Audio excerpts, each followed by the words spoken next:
Déjà, avant de commencer sur cette présentation, je vais peut-être brièvement me présenter. Donc, je m'appelle Benoît Potreau, je suis chercheur au laboratoire CERPO.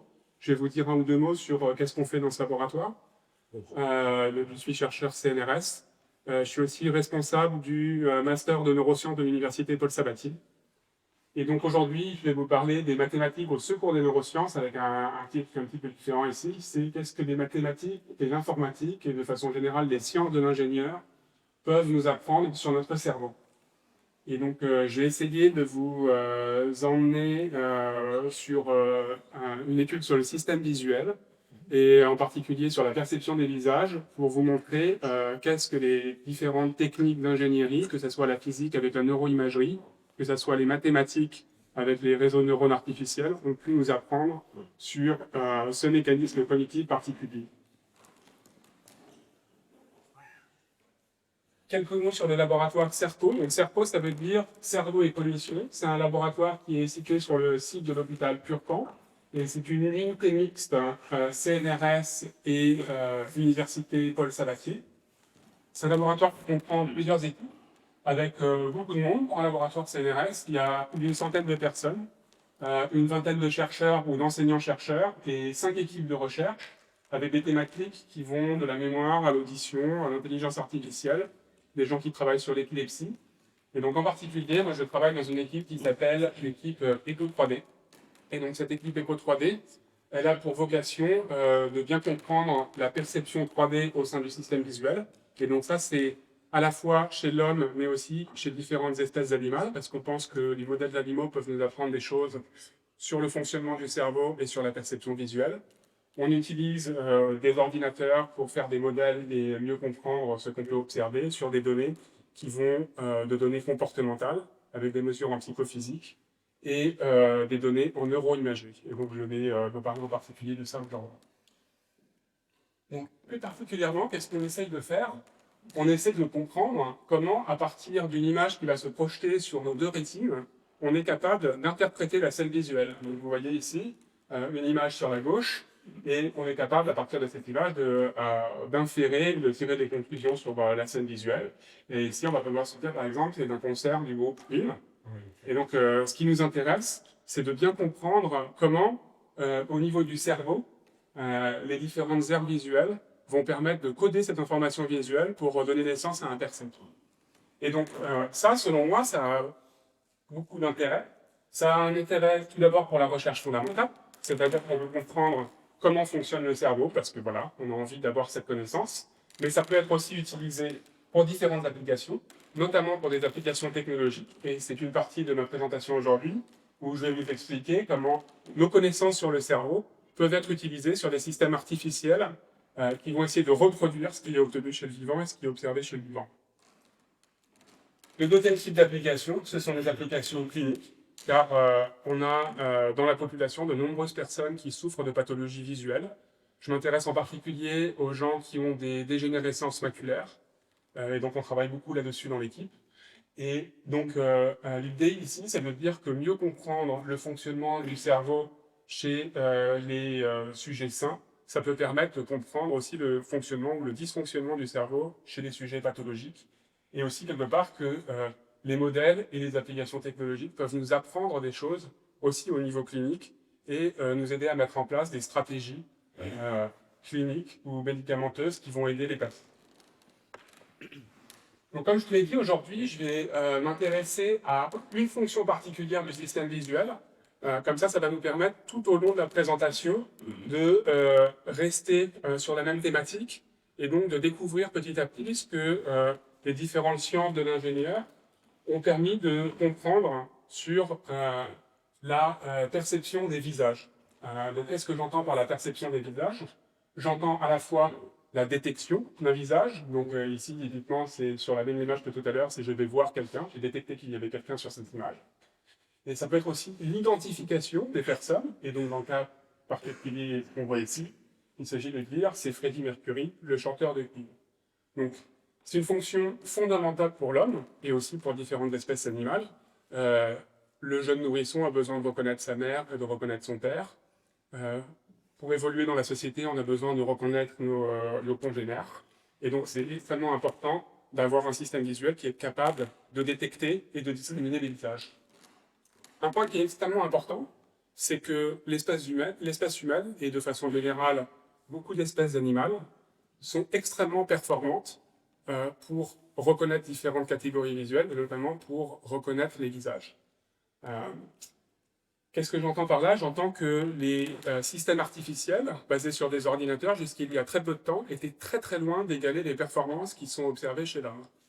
Et pour essayer de vous convaincre rapidement, alors on va voir si ça va marcher, on va faire une petite expérience très rapidement. Je vais vous demander de fixer la croix centrale. Ok, je vais me cacher pour pas cacher l'écran. Alors, est-ce que vous pouvez me dire si c'était un visage ou non? Qui pense que c'était un visage? Qui pense qu'il n'y avait pas de visage sur l'image qui était présentée? Voilà. Il y a une grande majorité de gens qui ne se prononcent pas, mais sur les gens qui ont levé la main, la grande majorité était capable de détecter un visage. Et donc là, l'image, je vous l'ai présentée pendant moins de 200 millisecondes. Est-ce que quelqu'un est capable de me dire qu'est-ce que représentait la photo? Féminin. C'était Plutôt un visage féminin. plutôt un visage féminin.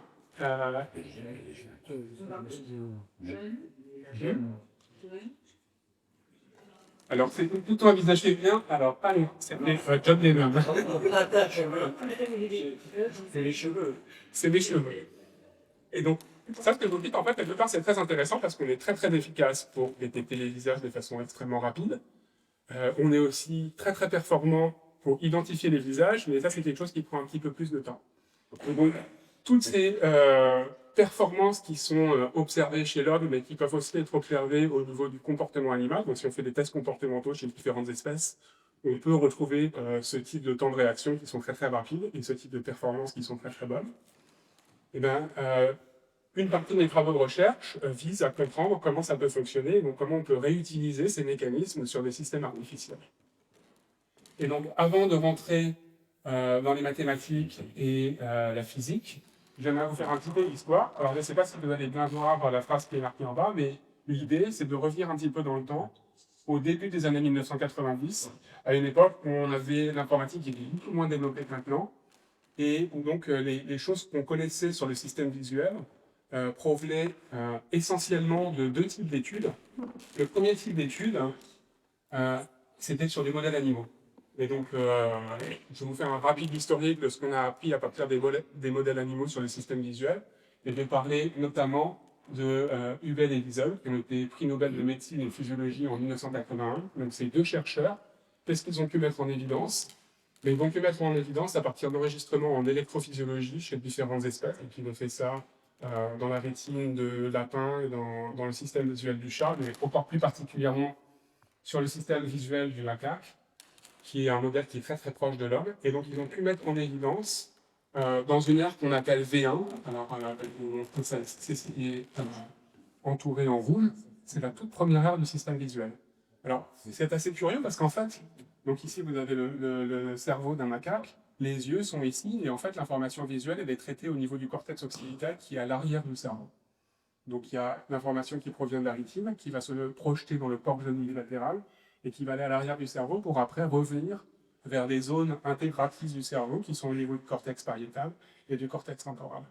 Et donc, qu'est-ce qu'ils ont pu mettre en évidence Hubel et Wiesel, ils ont pu mettre en évidence que les neurones du système visuel codaient des propriétés très très spécifiques. Et ils ont notamment pu mettre en évidence que dans l'aire visuelle V1 du macaque, il y avait des neurones qui pouvaient coder différentes orientations. Qu'est-ce que ça veut dire, différentes orientations? Ça veut dire que si on présente un objet qui est orienté à l'horizontale ou à la verticale, et qu'on fait un enregistrement dans un neurone, ce neurone va plus ou moins répondre, c'est-à-dire que son taux de décharge de spike, sa réponse en fonction du temps, va changer en fonction de la propriété d'orientation. Et donc c'est ce que vous pouvez voir ici, avec des tracés en main qui vous donnent la réponse en fonction du temps. Donc vous voyez des petits traits comme ça, c'est pas du bruit, ça veut dire que le neurone est en train de répondre. Et ce que vous pouvez voir sur la droite ici, c'est pour un neurone particulier, une courbe qui vous donne la réponse du neurone en nombre de spikes par seconde en fonction du temps. Donc ici, on est dans la première ère du système visuel, et cette ère, elle répond aux orientations. Dans la continuité des travaux d'Hubel et Wiesel, il y a d'autres chercheurs, en plus d'eux, qui ont pu mettre en évidence des fonctions de plus en plus complexes au sein du système visuel. Et donc là, ce sont des travaux d'Edmund Rolls dans les années 80 et 90, qui ont pu mettre en évidence un traitement spécifique au visage dans le cortex temporal du macaque. Et donc, qu'est-ce qu'on a ici? On a la réponse d'un neurone que vous pouvez voir sur les 4 graphiques qui sont ici. Et donc, comment on peut lire ces graphiques? Ce qu'on a sur l'axe des abscisses, c'est le temps. À l'instant 0, c'est la présentation du stimulus que vous pouvez voir sur la droite ici. Donc, sur ces 2 exemples ici, vous avez un stimulus qui consiste en un visage de singe. Et sur les deux exemples de droite, des stimuli qui correspondent à des barres orientées à la verticale ou à une chemise. Et donc, ce qu'on peut voir, c'est que le taux de décharge de ce neurone est très important lorsqu'on présente un visage et totalement absent quand on présente d'autres choses comme des barres orientées ou des chemises. Donc, ce neurone, il dit spécifiquement, il colle spécifiquement pour les visages et pour rien d'autre. Et donc là, tous ces travaux sont très très intéressants parce que ça veut dire que dans le cerveau, dans des aires visuelles de haut niveau, on a des neurones et des codes neuronaux qui traitent de façon spécifique des stimuli complexes, comme par exemple les visages. Donc ça, c'est pour les recherches à partir de modèles animaux. Maintenant, si on parle un petit peu de l'autre aspect qui a permis d'apprendre des choses sur le système visuel, historiquement, avant les années 90, il y a aussi tout ce qui est études innées. Et donc là, quelque part, c'est un petit peu l'aspect dual des trucs que nous avons vus juste avant chez le singe, avec un neurologue allemand qui s'appelle Joachim Bodamer. Et donc ce neurologue, qu'est-ce qu'il a fait? Après la Deuxième Guerre mondiale, il a étudié de nombreux cas cliniques, et il s'intéressait en particulier à des gens qui avaient une pathologie visuelle qui est vraiment extrêmement troublante quand on rencontre des patients qui en souffrent. Il s'agit de la prosopagnosie. Alors, est-ce que certains parmi vous savent ce que c'est que la prosopagnosie? Alors, la prosopagnosie, c'est exactement ça, c'est des gens qui ne reconnaissent pas les visages. Et c'est extrêmement souvent parce que c'est des gens qui vont savoir qu'il y a un visage, qui vont vous regarder, qui vont comprendre que vous êtes une personne, qui vont être capables de décrire des éléments individuels de votre visage, qui vont être capables de dire que vous avez les yeux bleus, les yeux marrons, ils vont être capables de dire que vous avez un grand nez ou un petit nez, mais ils vont être absolument incapables de vous reconnaître. Et si vous sortez de la pièce et que vous revenez, ils vont pas se rappeler que c'est vous. Ils sont absolument incapables d'identifier des visages. Donc c'est ce qui est représenté de façon extrêmement schématique ici. Ils sont capables d'intégrer l'information locale au niveau des visages, mais ils ne sont pas capables d'intégrer l'information globale et donc d'inférer l'identité d'une personne à partir de leur vision. Et donc ça a troublé énormément Joachim Bodamer, et par la suite, ce qui a été montré à partir d'IRM anatomique, c'est que les patients qui souffraient de cette pathologie, la plupart du temps, ils avaient des lésions qui étaient ou bilatérales ou majoritairement dans l'hémisphère droit, parce que la perception des visages est quelque chose qui est latéralisé. Et donc, c'était au niveau de la voie ventrale du cerveau, donc à savoir la voie qui connecte l'aire visuelle V1, on en a parlé juste avant, et le cortex temporal. Donc voilà à peu près où on était au début des années 90. Bien entendu, il y a énormément d'autres travaux qui ont été faits avec des mesures comportementales, avec d'autres espèces animales, avec de la cognition. Mais donc on n'en savait pas beaucoup plus que ça en arrivant dans ces années 90. Et donc maintenant, ce que je vais essayer de vous présenter dans la suite de la présentation, c'est ce que peuvent apporter les sciences de l'ingénieur à cette histoire. Et non, par cette histoire, j'entends la perception des visages, mais non toutes les techniques dont je vais parler aujourd'hui, ce soir, peuvent être appliquées à d'autres types de perceptions visuelles et peuvent aussi être appliquées à plein d'autres mécanismes sensoriels. Et donc l'idée, ça va être de dire qu'à partir de modèles mathématiques et à partir de la physique et en particulier de la neuroimagerie, on peut mieux comprendre les mécanismes qui sont impliqués dans la perception, l'identification, la reconnaissance des visages. Et également que l'explosion de l'informatique va permettre quelque part leur reproduction sur les systèmes artificiels. Par explosion de l'informatique, j'imagine que beaucoup d'entre vous ont entendu parler de la loi de Moore, qui dit simplement que le nombre de transistors ou de circuits intégrés augmente de façon exponentielle année après année. Donc simplement, année après année, on est capable d'avoir des ordinateurs qui sont de plus en plus complexes et qui sont capables de faire de plus en plus de calculs. Donc quelque part, juste en attendant, on est capable d'avoir des programmes qui vont être de plus en plus puissants. Et donc la présentation va se dérouler en 3 parties.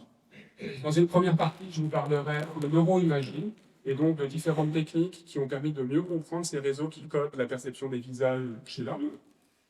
Dans une deuxième partie, je vous parlerai de vision artificielle et de réseaux de neurones. Donc, l'idée ici sera de modéliser et de reproduire sur des machines et sur des ordinateurs les réseaux qui auront été définis dans la première partie.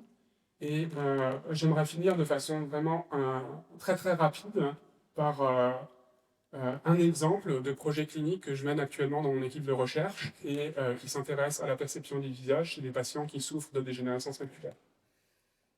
Donc on va commencer avec la neuroimagerie pour mieux comprendre les réseaux cérébraux. Est-ce que parmi vous, il y a des gens qui savent ce que c'est que l'IRM anatomique? Beaucoup de gens ont suivi ce genre d'examen quand vous faites une fracture ou quand vous faites un accident vasculaire cérébral. Malheureusement, on peut aller dans cette machine.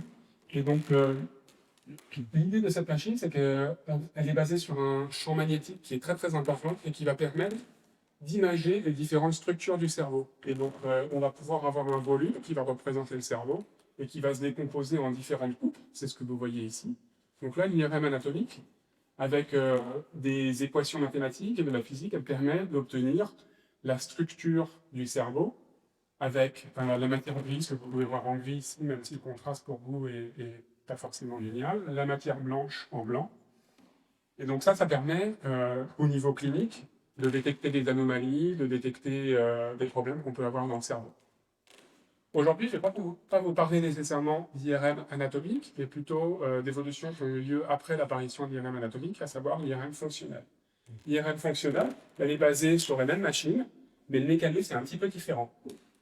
L'idée ici, c'est que plutôt que d'observer et d'essayer de mesurer la structure du cerveau, on va essayer de mesurer l'évolution de l'activité et de mesurer plus particulièrement le taux de désoxyhémoglobine, donc le taux d'oxygène en différents points du cerveau, avec l'idée que quand on est impliqué dans une tâche cognitive, les neurones qui permettent de coder cette tâche vont avoir besoin d'un apport en oxygène, et donc au niveau des positions dans l'espace qui sont associées à la fonction cognitive qu'on essaye d'étudier, il va y avoir une fluctuation de l'activité.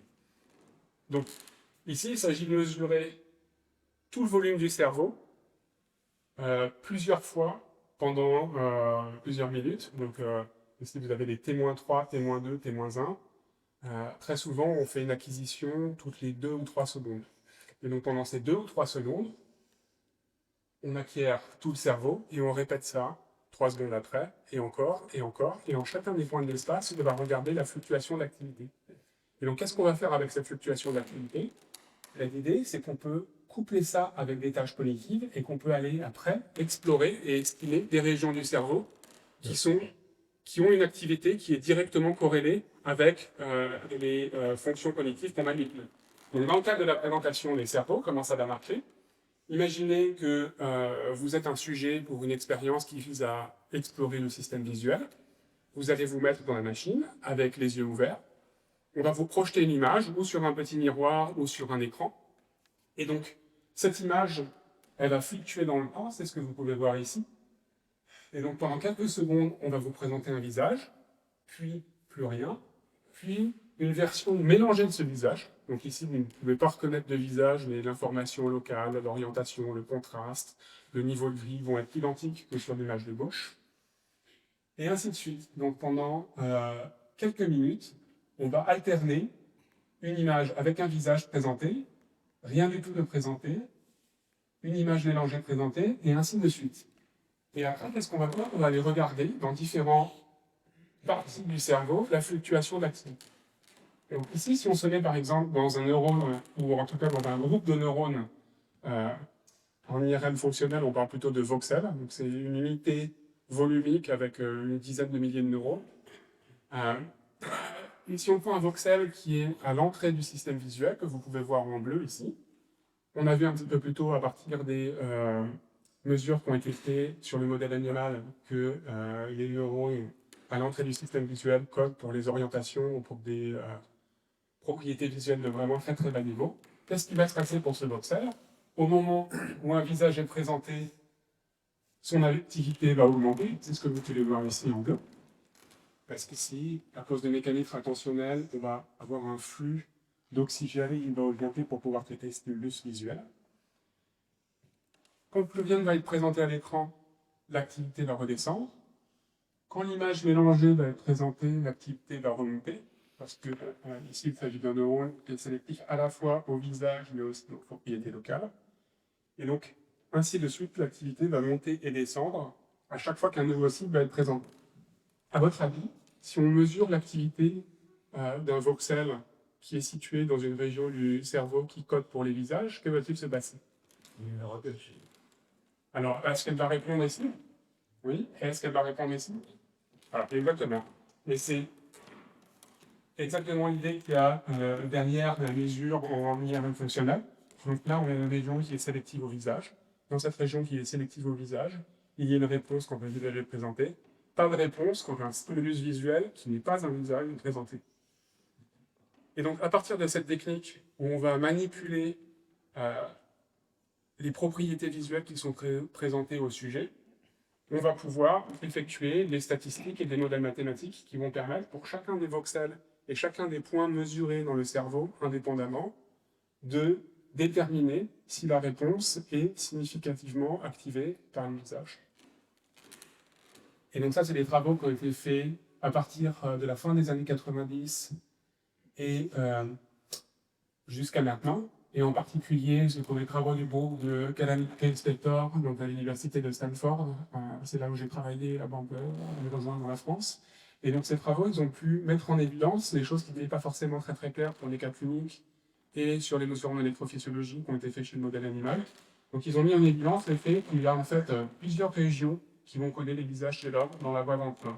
Donc ce que vous voyez sur la gauche ici, c'est une vue ventrale du cerveau, donc c'est le dessus du cerveau. Donc ce que vous voyez ici, il s'agit en fait de l'hémisphère droit et là de l'hémisphère gauche. Là c'est le cortex occipital, donc c'est l'arrière du cerveau. Là ce sont les lobes temporaux qu'on voit ici. Et donc ces trois régions, elles sont activées par la présentation du visage. Donc ces trois régions, il y en a une première qui est située dans le gyrus intérieur corporal, c'est celle qu'on voit ici, et qui s'appelle l'OFA. J'ai repris le nom anglais pour occipital fusiforme aérien. Et il y a deux autres régions qui sont situées le long du gyrus fusiforme et qui vont elles aussi coder les visages. Si on regarde en détail ce qui se passe au niveau de ces régions, il y a plusieurs propriétés qui sont extrêmement intéressantes. La première, c'est la spécificité des réponses. Et donc, ce que vous pouvez voir ici, c'est le pourcentage de changement de signal dans une de ces régions, qui est la FFA2. Quand on présente des visages versus une ligne de base comme dire une fixation, il ne se passe absolument rien. Donc là, il y a des réponses qui sont très très fortes, c'est ce que vous pouvez voir en rouge. Maintenant, si vous présentez d'autres choses comme des parties du corps, des voitures, des instruments de musique, des scènes intérieures ou extérieures, les réponses sont beaucoup moins fortes. Si vous présentez des mots, les réponses sont beaucoup moins fortes. Si vous présentez des chiffres, les réponses sont beaucoup moins fortes. Donc cette région, elle répond uniquement et exclusivement au visage et pas à d'autres propriétés visuelles. Un autre aspect intéressant des réponses de cette région, c'est qu'elles vont répondre même quand les visages sont suggérés. C'est ce que vous pouvez voir sur les exemples qui sont ici. Ici, il n'y a pas vraiment de visage à proprement parler, mais on peut quand même imaginer qu'il y en a un parce que les différents objets sur les côtés que vous voyez, ou la peinture que vous voyez au centre, suggèrent un visage. Ben, ça va aussi activer les réponses de ces régions.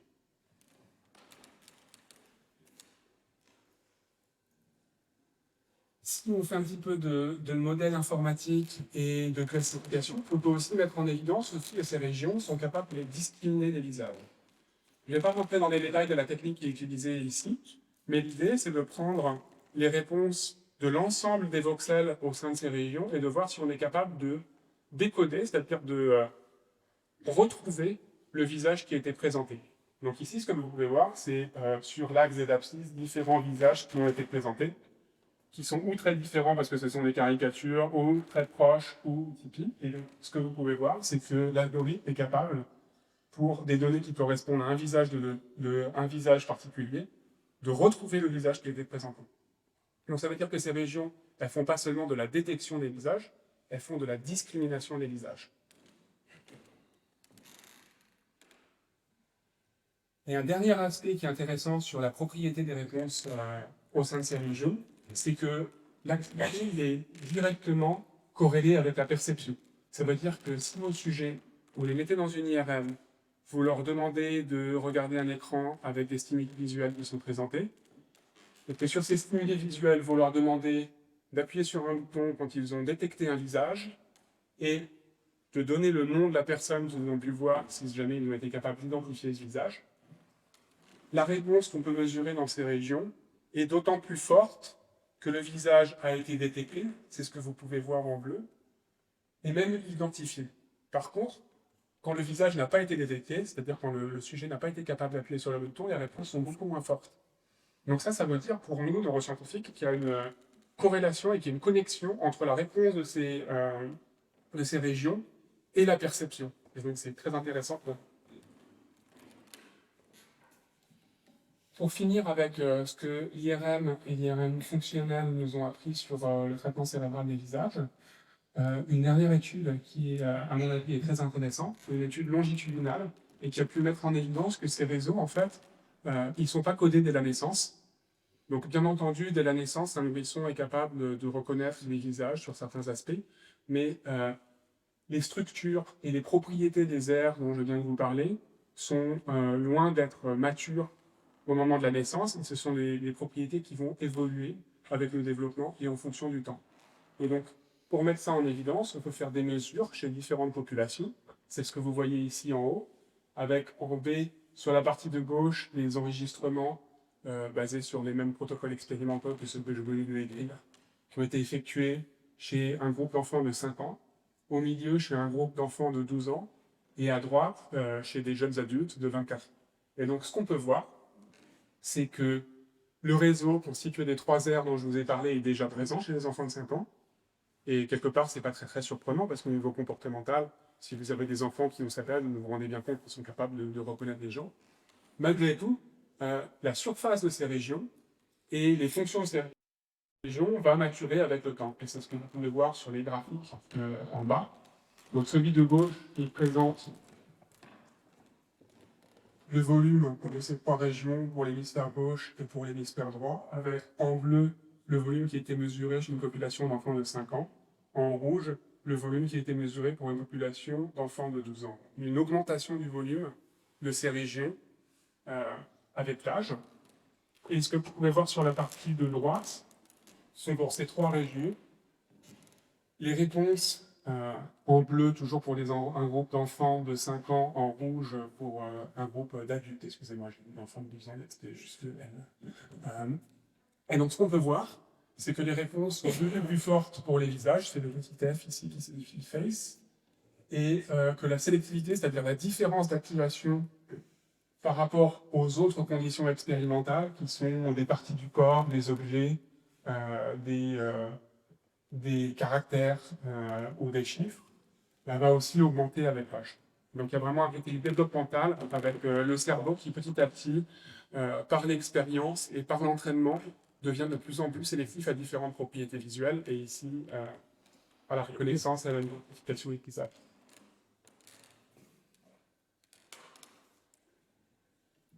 Pour comprendre un petit peu mieux ce qui se passe au sein de ces réseaux, on peut utiliser une nouvelle technique de neuroimagerie qui a été développée, celle-ci, dans les années 2000. Il s'agit de l'IRM de diffusion. Donc, c'est une technique un petit peu particulière qui consiste à mesurer la direction de diffusion des molécules d'eau. Donc, ce n'est pas de l'IRM fonctionnel, comme je viens de vous le présenter, c'est de l'IRM structurel, quelque part. Et l'idée, c'est d'obtenir des images comme celles que vous voyez en haut à droite. Et donc là, c'est pour une toute petite partie du cerveau, c'est le carré qui est présenté en rouge. On peut voir des petits points qui sont orientés. Et donc, l'orientation, en fait, elle nous donne une information sur la direction de diffusion des molécules d'eau. Et donc, à partir de modèles mathématiques probabilistiques, on est capable de retracer les fibres au niveau de la matière blanche. Et donc, ça peut donner ces images très jolies qu'on voit très souvent dans la presse parce que c'est esthétiquement très beau, qui ici donnent pour chacune des couleurs, en fait, des chemins entre différentes parties du cerveau à travers la matière blanche. Et donc ça, en fait, ça nous donne une information sur la connectivité au niveau du cerveau. Donc ça nous permet de mieux comprendre quelle région est connectée avec quelle autre région. Et donc si on applique cette technique sur notre réseau qui va coder pour l'UXAD, on peut mettre en évidence, alors là, je crois que vous devez très très mal voir, mais on peut mettre en évidence en fait que les trois aires dont j'ai parlé sont toutes connectées les unes avec les autres. Et donc quelque part ça a beaucoup de sens puisque c'est un réseau qui va coder pour la détection et pour la discrimination des visages. Il y a un aspect qui est très intéressant et qui n'était pas forcément clair avant que ces travaux apparaissent, c'est que cet ensemble d'air, en fait, il est connecté directement avec l'entrée du système visuel. Et donc, il y a des connexions qui existent entre l'aire visuelle V1, donc c'est l'aire dont je vous ai parlé à partir de modèles animaux qui va coder les orientations. Cette aire-là, elle est directement codée, elle est directement connectée à ce réseau. Et donc, si on va un petit peu plus loin dans les techniques de neuroimagerie, on est capable de mettre en évidence aussi quelque part la dynamique des réponses au sein de ce réseau. On va être capable de mettre en évidence quelle région et quelle partie de ce réseau répond en premier lorsqu'on présente un visage. Et donc pour cela, ce qu'on peut faire, c'est qu'on peut utiliser des techniques comme l'électroencéphalographie et la magnétoencéphalographie.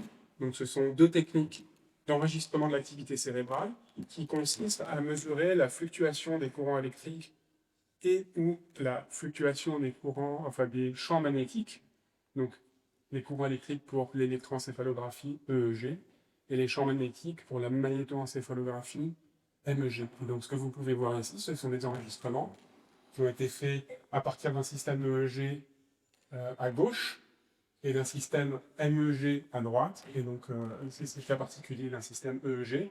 Et on peut voir des enregistrements qui donnent une tension en microvolts en fonction du temps.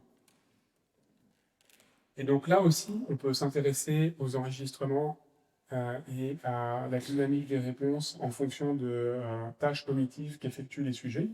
Donc, qu'est-ce qu'on peut mettre en évidence si on demande à des sujets de fixer un écran et que tout d'un coup on fait apparaître ou des visages, c'est ce que vous pouvez voir en rouge au milieu, ou alors des visages suggérés, c'est ce que vous pouvez voir à gauche en bleu, ou alors des choses qui ne sont pas des visages, des objets comme cette roue que vous pouvez voir en vert à droite. Et on peut mettre en évidence qu'il y a des réponses, des signatures temporelles, des réponses des réseaux qui peuvent être mis en évidence de façon extrêmement précoce, donc c'est ce que vous voyez ici, à 165 millisecondes. Donc dès 165 millisecondes, vous vous rappelez tout à l'heure quand je vous ai montré les images, beaucoup d'entre vous ont été capables de détecter un visage alors que celui-ci avait été présenté pendant moins de 200 millisecondes. Et bien voilà, dans notre cerveau, il y a des choses qui se passent dans ce très très court intervalle de temps et qui sont spécifiques au codage des visages. Et donc il y a des techniques où on peut combiner la très forte résolution temporelle de l'électroencéphalographie et de la magnétoencéphalographie avec la forte résolution spatiale de l'IRM anatomique. Et donc on va pouvoir, en faisant ça, localiser des lieux qui correspondent à ce pic de 165 millisecondes. Et là où ça devient très intéressant et où quelque part on arrive à boucler la boucle, c'est que ces régions correspondent directement à la région FFA2, donc la région la plus antérieure de celle que je vous ai présentée dans le réseau des visages. Et donc ça veut dire que l'information arrive dans cette région avant 200 millisecondes.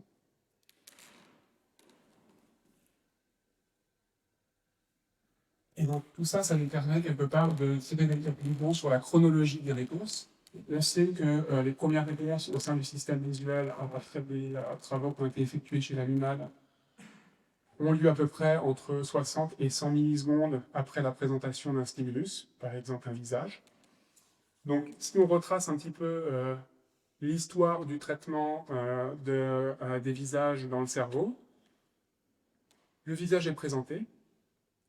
Après 60 à 100 millisecondes, cette information est transmise par la rétine, par le corps granulé latéral, au niveau des aires visuelles de bas niveau, qui vont tout d'abord encoder des propriétés très simples et stimuli de visage, comme par exemple les orientations locales ou des choses de ce genre.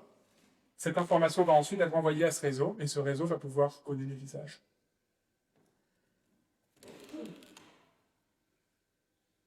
Donc, pour conclure sur cette partie sur la neuroimagerie, On est parti au début des années 90 à partir de connaissances qui avaient été obtenues sur des mesures chez les modèles d'animaux et aussi à partir de cas cliniques de personnes qui avaient eu des lésions, par exemple pendant la guerre. On avait une connaissance qui était relativement éparse du traitement des visages dans le cerveau. On savait qu'il y avait des aires visuelles de bas niveau qui codaient des propriétés de bas niveau et probablement des aires cérébrales dans le cerveau qui codaient de façon spécifique le visage, mais on ne savait pas combien d'aires avaient cette fonction, ni les propriétés de leur réponse, ni la dynamique au sein de ces réseaux.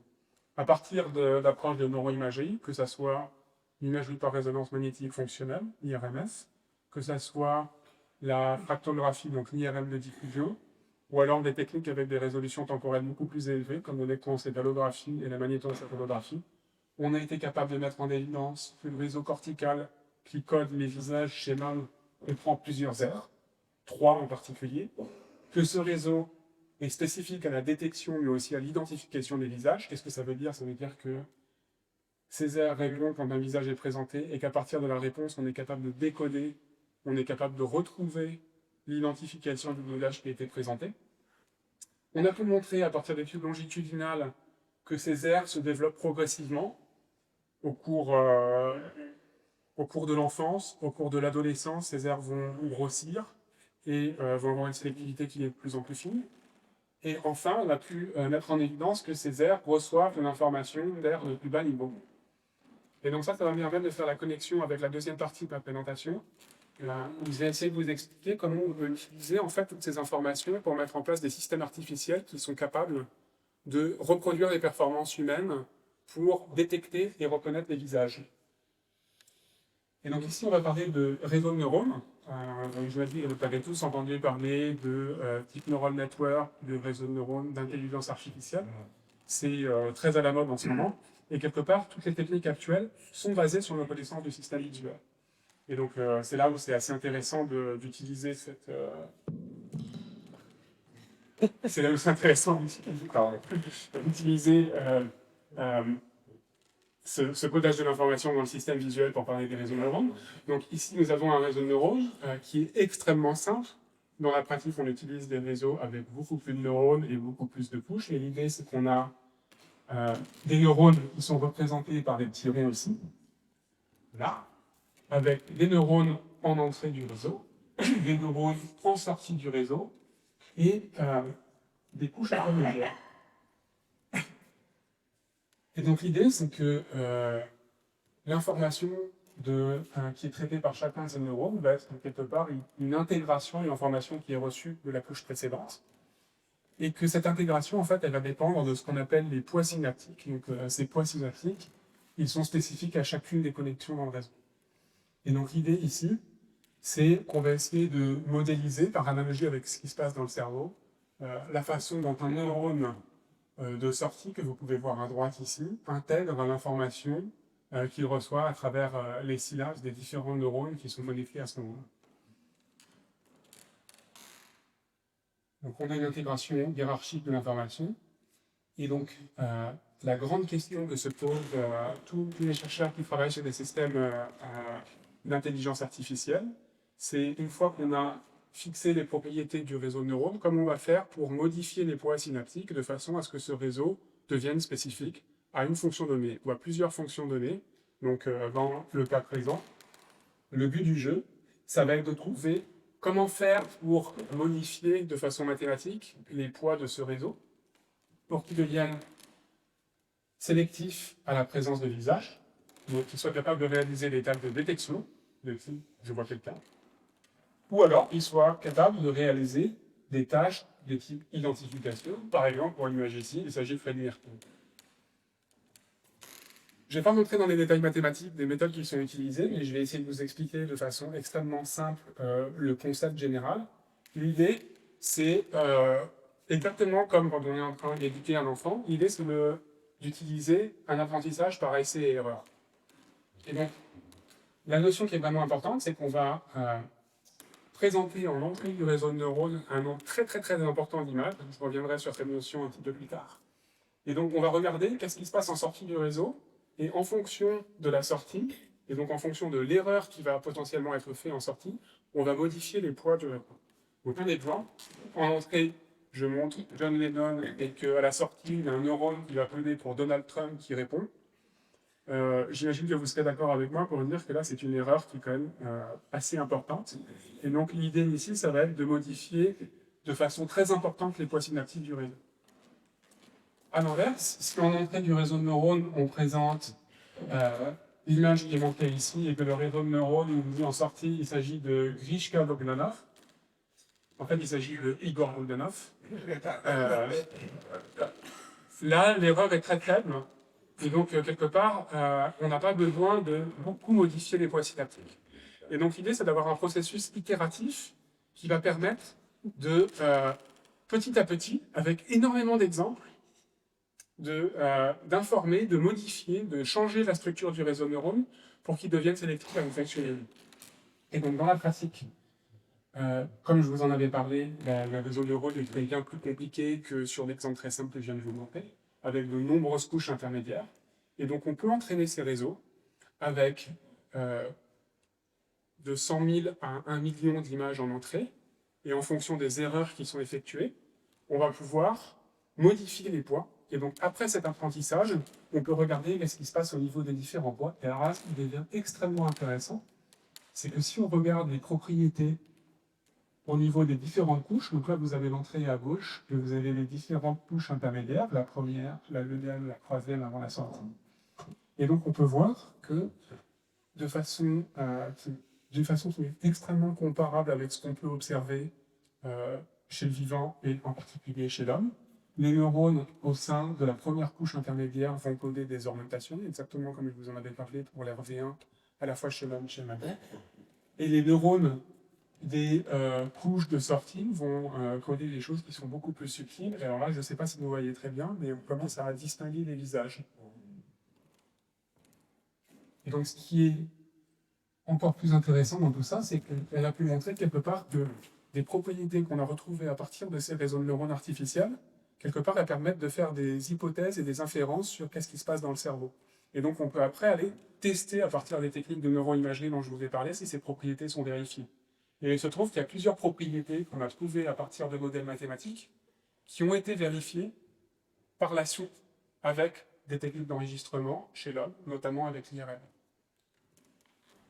Pour vous montrer un ou deux exemples de choses que peuvent réaliser les réseaux de neurones artificiels profonds qui utilisent ces techniques. Par exemple, là, c'est une image où on va demander à l'algorithme de détecter tous les visages qui sont présents. Comme vous pouvez le voir, ça marche très très bien. Et donc actuellement, ces procédés-là, ce sont des procédés qui sont utilisés dans vos téléphones portables, sur Facebook, sur les réseaux sociaux. C'est exactement comme ça que ça marche. Et c'est exactement à partir de cette connaissance de la détection des visages et de la perception des visages qu'on a réussi à faire un bond en avant qui est vraiment énorme et qui a permis d'améliorer de façon extrêmement significative les propriétés qu'on obtenait avant à partir de vision par ordinateur. Donc ça, c'est pour une tâche de détection. Et évidemment, on peut aussi avoir des tâches d'identification. Et donc là, vous avez un exemple avec des visages qui ont été détectés. Est-ce que vous pouvez voir en rouge en dessous, ce sont les noms des personnages. C'est une série télévisée qui s'appelle Big Bang Theory. Et donc là, le réseau de neurones artificiels est capable de reconnaître les différents personnages. Donc ça marche extrêmement bien. Je vous avais dit que j'allais revenir sur un petit point qui, à mon sens, est très très important. Il y a malgré tout un défaut énorme à ces techniques, c'est que cet apprentissage par essai-erreur, hein, il implique d'avoir des bases de données qui sont labellisées. Donc ça veut dire que pour pouvoir définir une erreur, il faut connaître la réponse. Ça veut dire que quand on montre une image de John Lennon, il faut savoir que c'est une image de John Lennon. Et quelque part, ça veut dire qu'il faut que on réussisse, et très souvent c'est fait de façon manuelle, donc c'est fait par des êtres humains, à mettre des labels. Donc pour le cas de la détection, il s'agit de mettre un label de type sur cette image il y a un visage, sur cette image il n'y a pas de visage. Pour une tâche de type identification, il s'agit de mettre un label du type il s'agit de John Lennon, il s'agit de Igor Bogdanov. Et donc pour que les réseaux apprennent correctement à réaliser ces tâches, on a besoin d'avoir ça sur plus d'1 million d'images. Et donc ça, c'est un vrai problème en l'état actuel des choses. Alors avec le développement d'Internet, avec le nombre de personnes qui travaillent dans ces domaines scientifiques, on arrive quand même à avoir des bases de données labellisées. Mais malgré tout, c'est très problématique. Et donc, une des solutions qui est en train d'être développée et sur laquelle on travaille en partie au laboratoire avec énormément d'autres groupes dans le monde parce que c'est un sujet qui est assez l'idée, c'est d'utiliser des approches qui sont dites non supervisées. Et donc, dans ce cas-là, on n'a pas besoin de connaître les erreurs, on n'a pas besoin de dire si la réponse était bonne ou mauvaise. L'idée, ici, c'est d'utiliser l'historique du réseau. Donc, pour vous donner un petit bout de ça, le principe il est assez simple, sans rentrer dans les détails mathématiques, c'est que lorsqu'un neurone en sortie a son activité, son potentiel de membrane qui dépasse un certain seuil, on va aller regarder dans les couches juste avant ce neurone et on va remonter à travers les différentes couches, on va aller regarder quels sont les neurones qui ont permis de dépasser ce seuil-là et on va en particulier augmenter les poids associés à ces neurones. Donc en gros, on va grouper ensemble les neurones qui répondent à des propriétés qui sont similaires. Et donc ça, c'est de l'apprentissage non supervisé qui permet de détecter des récurrences dans les scènes d'entrée et de détecter des statistiques récurrentes dans les scènes d'entrée, et ça marche extrêmement bien. Donc, je vais vous montrer l'image, une vidéo qui a été réalisée par une équipe du laboratoire. Donc l'idée, c'est que vous avez là 3 neurones de sortie qui sont encodés en 3 couleurs. C'est juste 3 résolutions spatiales différentes qui permettent de centrer sur les visages. Et ce qu'on peut voir ici, sur la vidéo, c'est l'évolution des poids synaptiques. Donc l'évolution des parties de l'image qui amènent le neurone à répondre. Et ce qu'on peut voir, c'est que petit à petit, on est en train de dessiner un visage aussi. On est en train de dessiner un visage qui n'est pas un visage spécifique. On est en train de dessiner un visage qui est général, à différentes résolutions spatiales. Et donc là, il n'y a aucun apprentissage. On est juste en train de mettre des images et on ne dit absolument rien au réseau. De façon automatique, il va détecter les choses qui sont récurrentes. Le fait que sur un visage, il y a toujours 2 yeux, une bouche, la position de ces 2 yeux, de sa bouche. Et donc petit à petit, ça va marcher extrêmement bien. Je crois que la vidéo est un petit peu... Bon, je vais tout de suite passer à la fin, et donc on peut voir qu'on a des choses qui sont vraiment extrêmement proches de l'algorithme, et ça c'est totalement la supervision.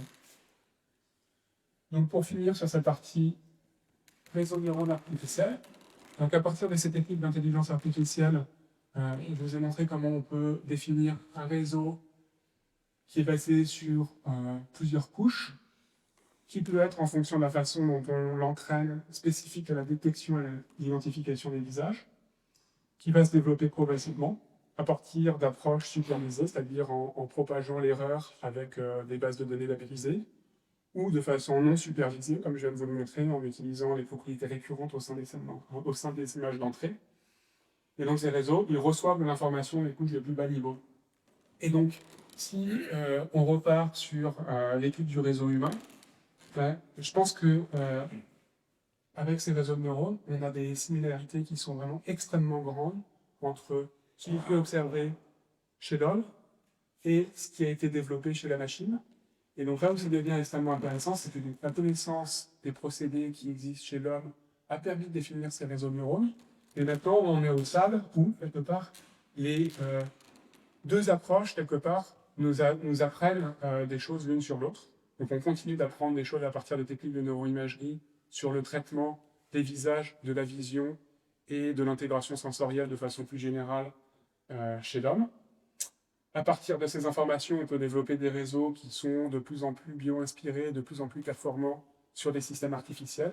Et les systèmes artificiels, quelque part, nous permettent de mettre en évidence des propriétés qui n'ont pas forcément été vues auparavant. Et ces propriétés vont pouvoir, en retour, être testées chez l'homme ou chez d'autres espèces animales. Et donc ça, à mon sens, c'est extrêmement intéressant. Et donc, je vois que le temps passe et je vais rapidement passer sur l'exemple de projet clinique en cours de mon laboratoire. Donc, si vous vous rappelez, au tout début de cette présentation, j'ai insisté sur le fait que la recherche, en tout cas pour moi et de mon équipe de recherche, ça consiste, à mon sens, à s'intéresser à la fois à des aspects fondamentaux, mais aussi à des aspects applicatifs. J'aimerais maintenant vous parler de projets cliniques qu'on a au sein de l'équipe. Et donc, comme je vous en ai parlé, il s'agit ici d'essayer de trouver des solutions pour les patients qui souffrent de dégénérescence maculaire. J'imagine que vous connaissez sans doute cette pathologie. Malheureusement, il y a plus de 25 millions de personnes dans le monde qui souffrent de cette maladie. Ça va aller en s'augmentant parce que c'est une pathologie visuelle qui concerne essentiellement les populations âgées, donc les personnes de plus de 50, 60 ans. Et donc, la conséquence de cette maladie, c'est que les patients qui en souffrent perdent leur vision centrale. Et donc ça, c'est extrêmement handicapant dans la vie de tous les jours, parce que si on perd en fait l'acuité visuelle en fonction de la position sur la rétine, en vision centrale, on a une acuité qui est très très forte, en vision périphérique, on a une acuité qui est vraiment beaucoup plus mauvaise. Donc ces patients qui souffrent de dégénérescence maculaire, ils voient très très mal, et c'est extrêmement handicapant, on le voit dans la vie de tous les jours. Ils ont du mal à se déplacer, ils ont du mal, ils peuvent bien entendu pas conduire, ils ont du mal à regarder la télévision, et en particulier, ils ont beaucoup de difficultés à reconnaître les visages, et c'est ce que vous pouvez voir sur le graphique ici, où on a un groupe de sujets contrôle qui est présenté ici, dans une tâche d'identification de visage. Donc là, le groupe de sujets contrôle, il est autour de 80% de performance. Et ce qu'on peut voir ici, ce sont deux groupes de patients qui souffrent de dégénérescence maculaire, à un stade précoce, modéré et avancé de la maladie, et on voit que les performances visuelles se dégradent. Alors quand on regarde ce graphique, on peut se dire que c'est pas si mal que ça. Ce qui n'est pas montré ici, c'est que pendant les tests comportementaux qui ont été faits dans cette étude, les patients et les sujets contrôle avaient autant de temps qu'ils le voulaient pour pouvoir reporter leurs réponses. Donc là, il y a des performances qui sont, on va dire, pas si altérées que ça chez les patients qui souffrent de dégénérescence maculaire. Mais ce qu'il faut noter ici, c'est que la plupart du temps, il leur faut de 20 à 30 secondes pour reconnaître un visage. Donc, si vous repassez ça dans la vie de tous les jours, au niveau des interactions sociales, c'est extrêmement handicapant. Et donc, la chose à laquelle on s'intéresse dans mon équipe, c'est la possibilité de réorganisation corticale. Je vais m'expliquer un petit peu. L'idée, c'est que ces patients, ils ont leur rétine qui est endommagée. Donc le scotome, c'est quelque chose qui va atteindre indirectement leur rétine. Par contre, leur cortex visuel, lui, il est intact. Donc ça veut dire qu'il y a des neurones dans le cortex visuel, notamment dans les régions qui vont coder les visages, mais aussi des aires de tout bas niveau, qui fonctionnent parfaitement. Le problème, c'est qu'ils ne reçoivent plus d'informations. Et donc la question que je vais se poser, c'est qu'est-ce qui peut se passer pour ces neurones? Est-ce qu'ils vont s'éteindre ou arrêter leur activation? Ou est-ce qu'ils peuvent devenir sélectifs à d'autres stimuli? Et est-ce que quelque part, on peut les réemployer pour d'autres choses? Et donc il y a beaucoup de travaux qui montrent qu'il y a des réorganisations corticales dans le cerveau. Par exemple, pour les patients aveugles, il y a une audition qui va être beaucoup plus développée. Donc il y a plein de mécanismes qui font qu'on peut réemployer des neurones qui reçoivent plus d'informations pour faire d'autres choses. Donc là, bien entendu, c'est un petit peu compliqué parce qu'il s'agit surtout de populations âgées avec une plasticité corticale qui est moins forte, mais elle existe malgré tout. Et donc l'idée ici, c'est d'utiliser à la fois l'IRM et les modèles mathématiques pour mieux comprendre et modéliser et potentiellement modifier ces réorganisations corticales. Donc l'idée, c'est qu'on utilise à la fois les travaux de neuroimagerie, comme je les ai présentés plus tôt, et des réseaux de neurones pour comprendre l'impact et les implications de l'apparition du scotome et de la propagation du scotome chez ces populations cliniques, et voir si on ne peut pas trouver des stratégies pour améliorer la vision chez ces patients. Et donc voilà, je suis arrivé à la fin de ma présentation, et avant de vous remercier, je voudrais remercier les différentes personnes avec qui je travaille, donc notamment toutes les personnes qui travaillent sur les populations cliniques au CHU de Toulouse, les étudiants et aussi les chercheurs avec qui on effectue des expériences dans ces états aujourd'hui, et aussi les personnes qui travaillent sur les nouvelles computationnelles que vous pouvez voir à droite. Merci beaucoup de votre attention.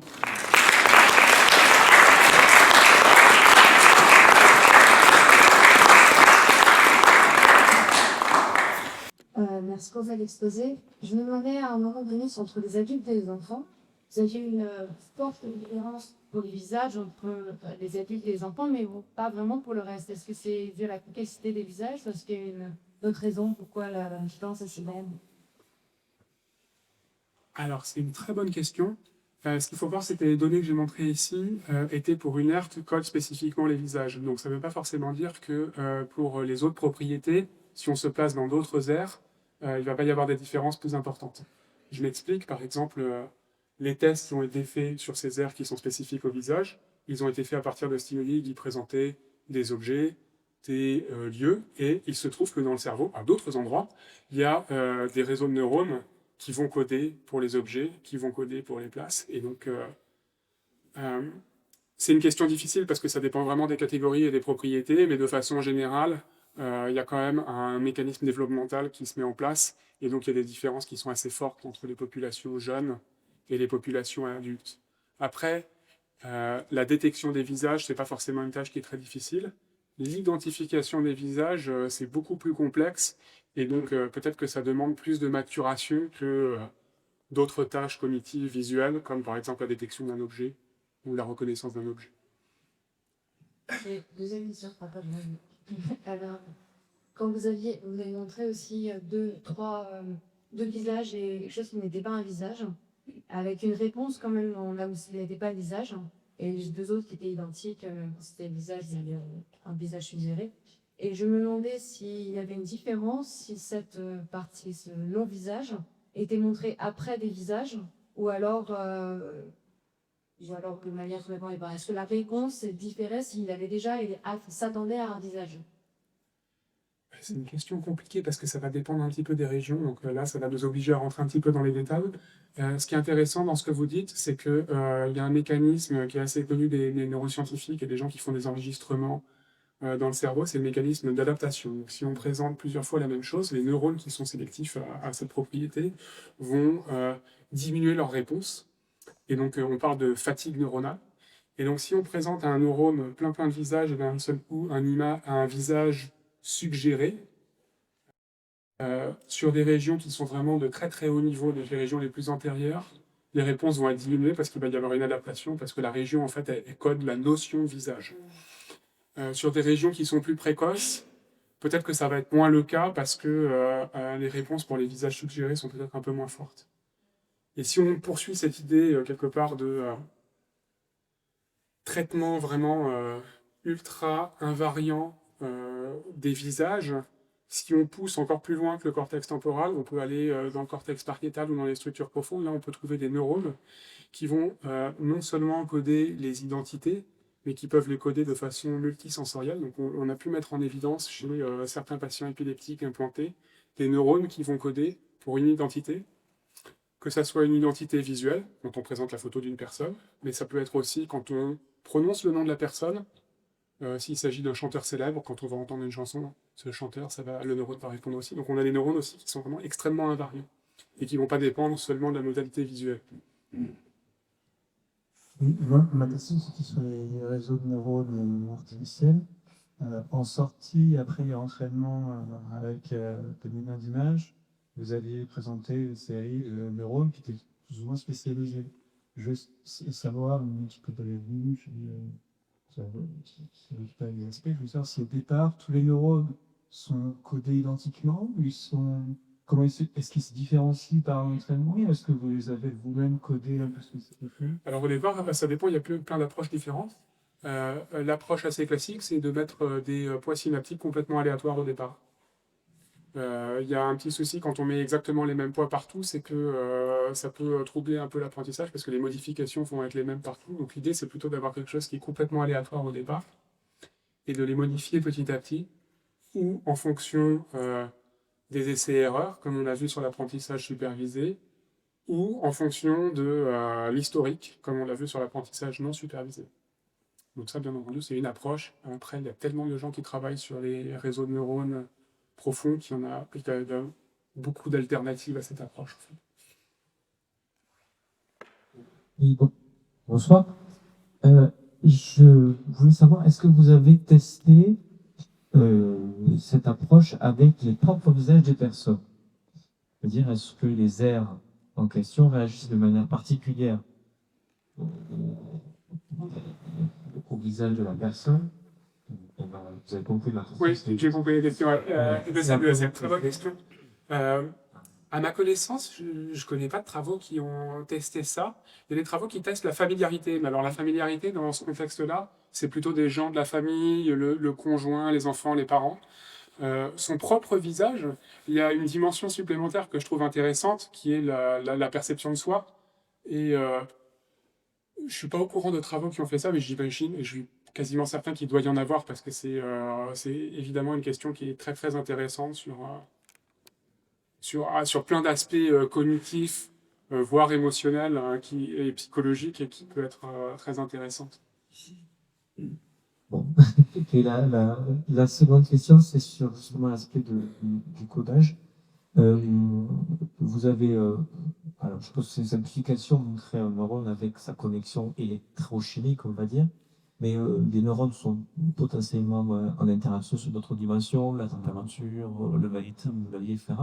Est-ce que toutes ces approches-là sont aussi codées dans vos modèles ou pas? Et est-ce que vous codez notamment des cycles internes ou pas? Voilà.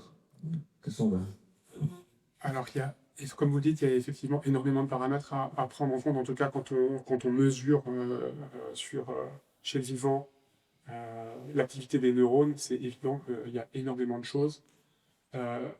L'idée générale sur les réseaux de neurones artificiels, c'est plutôt de faire des choses qui sont extrêmement simples.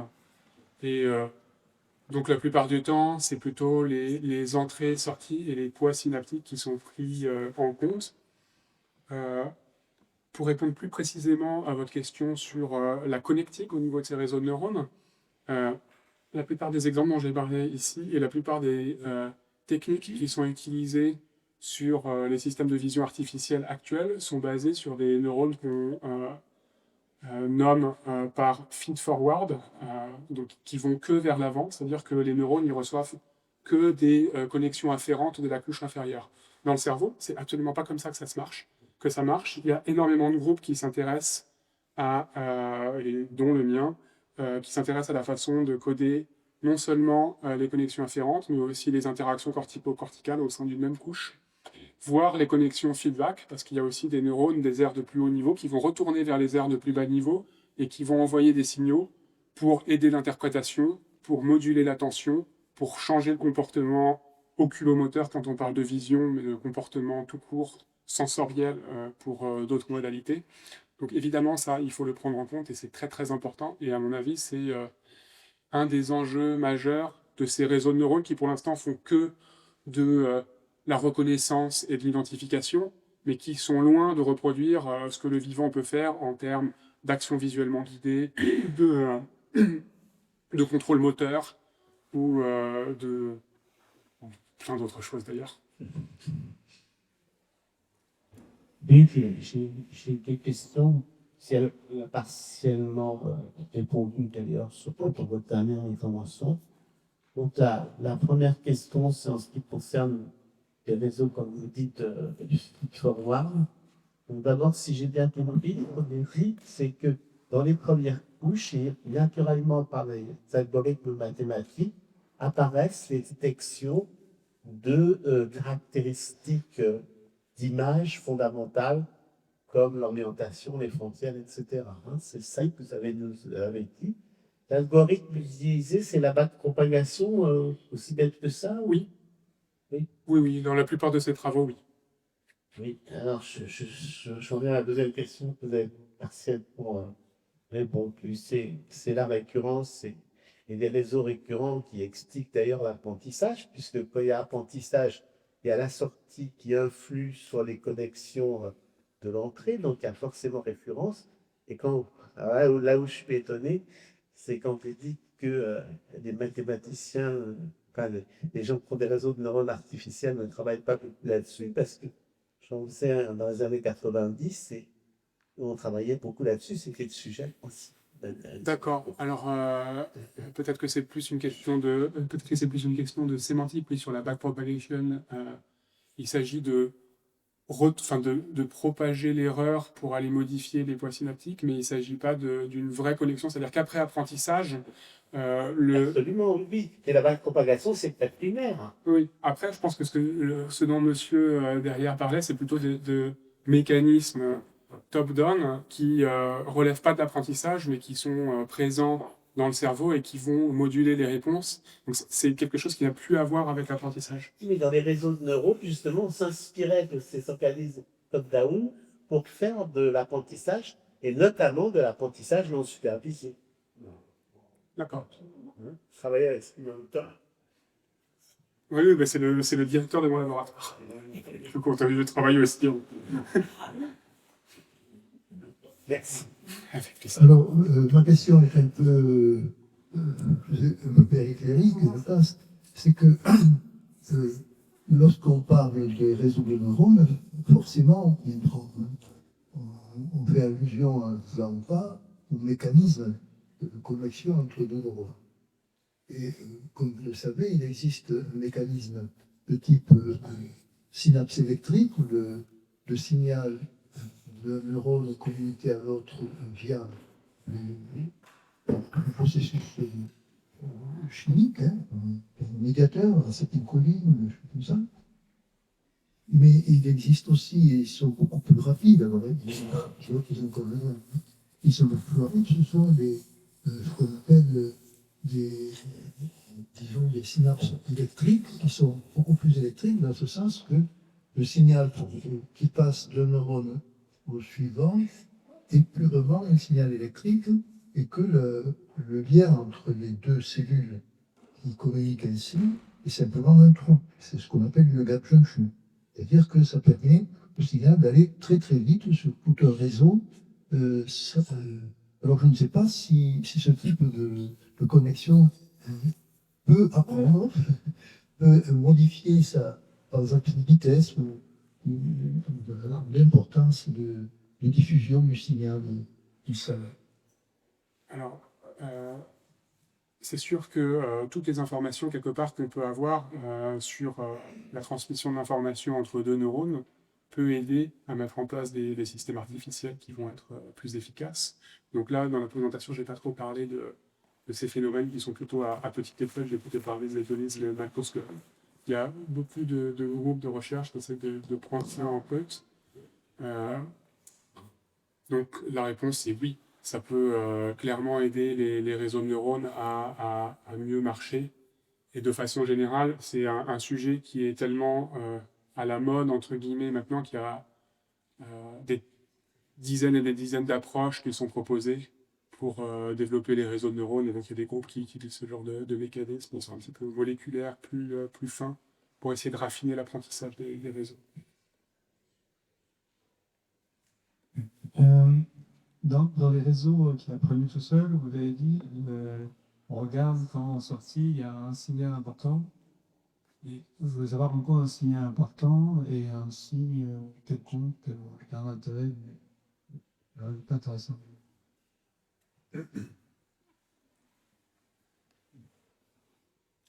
Alors, par signal important, j'ai fait peut-être non, enfin, quelque part, l'idée, c'est de voir quand un neurone va spiker, donc quand un neurone va décharger, donc son potentiel de membrane va passer à un certain seuil, de voir qu'est-ce qui, dans l'historique, donc dans les couches d'avant, a causé ce seuil.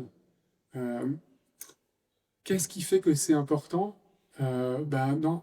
L'hypothèse derrière cette approche-là, c'est que quand il y a des événements qui sont récurrents et qui sont corrélés ensemble, qu'il y a un certain nombre d'événements, plusieurs événements ensemble qui arrivent de façon récurrente dans les statistiques naturelles, ils vont permettre au neurone de passer que son potentiel de membrane passe le seuil et donc de décharger. Et donc là, c'est la notion de récurrence, en fait. C'est la notion de statistique qui fait qu'on considère que c'est intéressant. Après, est-ce que c'est vraiment intéressant? C'est à débattre. Non, c'est fonctionnellement, ça veut dire qu'il atteint. Ça veut dire que ces neurones, ils deviennent automatiquement sélectifs à des propriétés qui sont récurrentes dans les cells.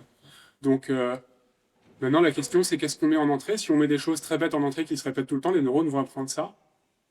Et si on pense que ces mécanismes-là, ce sont des mécanismes qui sont utilisés par le vivant, est-ce que dans nos scènes de la vie de tous les jours, il y a des choses récurrentes qui sont utiles pour notre perception visuelle? Moi, j'aurais tendance à dire que oui.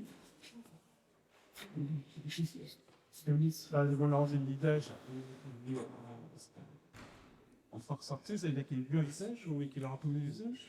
Vous vous attribuez un sens? Non, après, alors là, attention, hein, ces neurones, ils vont répondre dans le sens qu'ils vont décharger un spike. L'interprétation, après, enfin, savoir qu'ils codent pour un visage, ça relève de l'interprétation.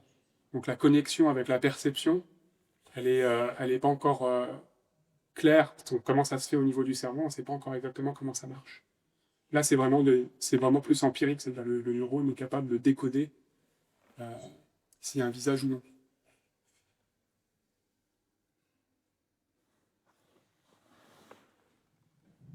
Suivant, un moment.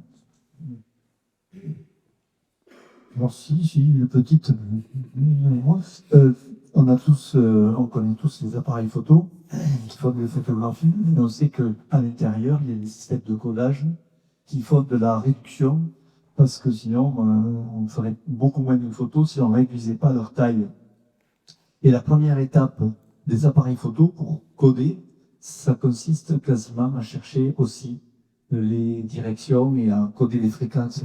En fait, on s'aperçoit que ces traitements, qu'on appelle le JPEG, tout le monde fait des JPEG maintenant, et ben il y a quelque chose à voir un peu aussi avec ce que vous avez trouvé, ces airs qui commencent par regarder les traits généraux.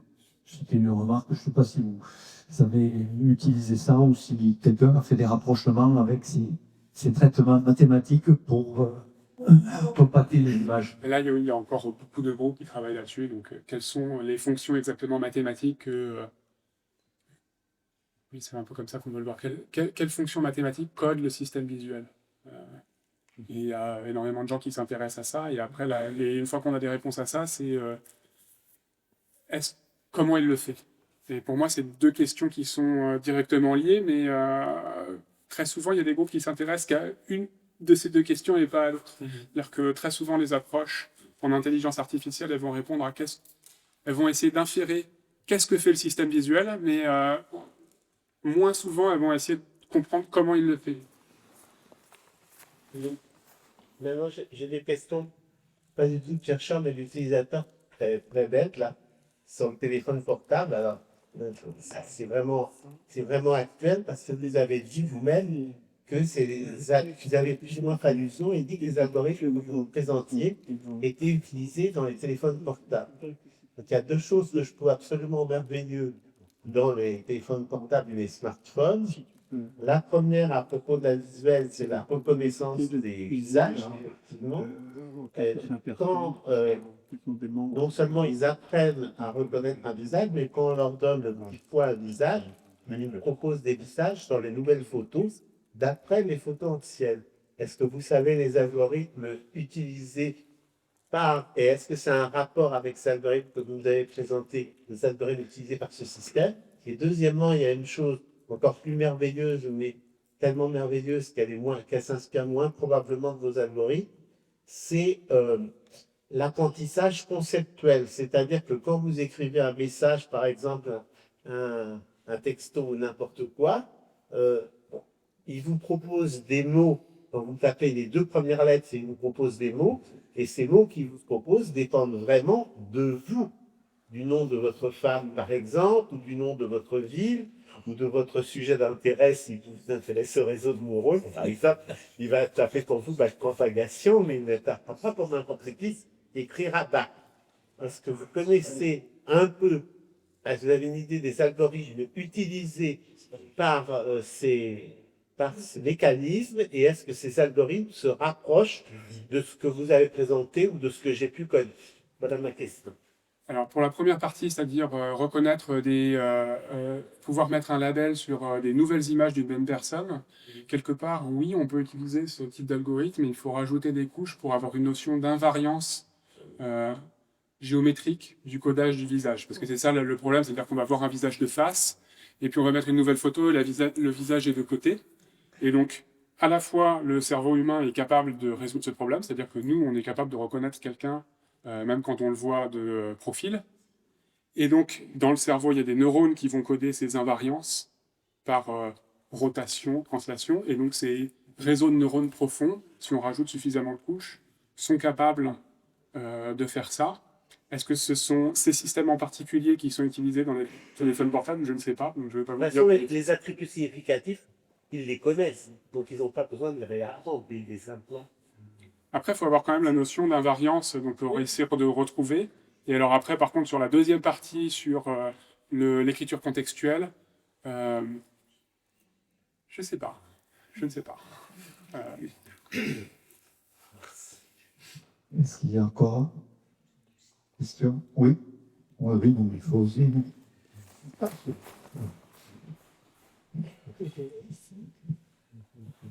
Dans ce sur l'envoi artificiel, si vous avez dit que vous voulez sonner un mur à l'air part parce que ça allait avoir une meilleure dynamique, j'aurais voulu savoir si vous voulez dire un peu plus dans la technique, de créer une manière à la fois de neurones.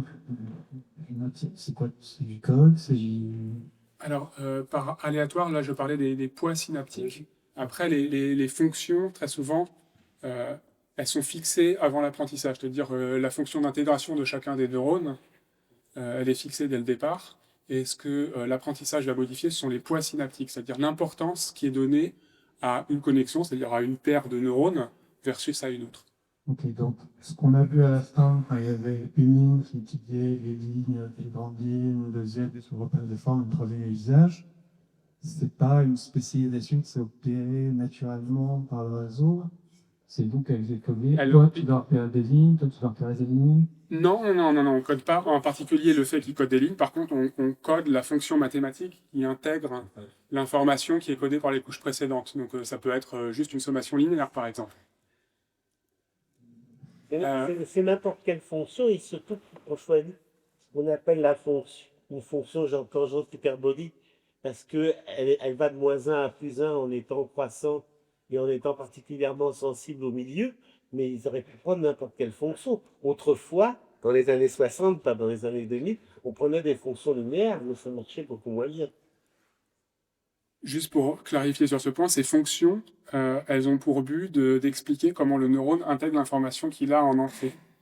Elles n'ont rien à voir avec les propriétés qui sont obtenues en sortie. Ces fonctions, c'est pas elles qui disent il y a une sélectivité à l'orientation, il y a une sélectivité au visage. Ces fonctions, elles disent juste si le neurone 1 en entrée, le neurone 3 en entrée, le neurone 4 en entrée envoie un signal qui a telle amplitude, en sortie du neurone qui reçoit l'information, il va y avoir ça. C'est juste quelque chose qu'on fixe au départ de l'algorithme pour intégrer l'information. Et donc ça change pas. De façon ça dépend des approches, mais très souvent, ça ne change pas. Et c'est les poids, en fait, qui vont changer. Donc l'importance qu'on met aux connexions.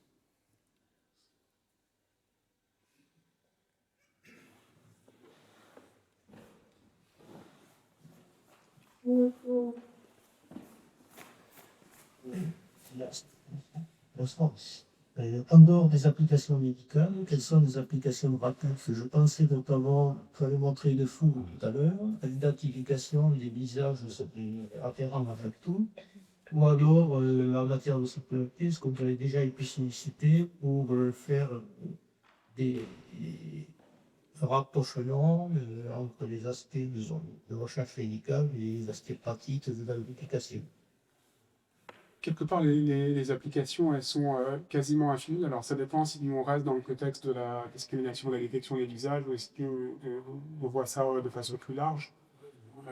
Si on prend d'autres exemples sur le système visuel, il peut y avoir par exemple de la détection de mouvement, de la détection d'anomalies, on peut avoir des caméras de surveillance qui vont essayer de détecter s'il y a un intrus qui va entrer, ou si au contraire la personne qui rentre, c'est le propriétaire du magasin, et donc dans ce cas-là, il n'y a pas de signal d'alarme à envoyer.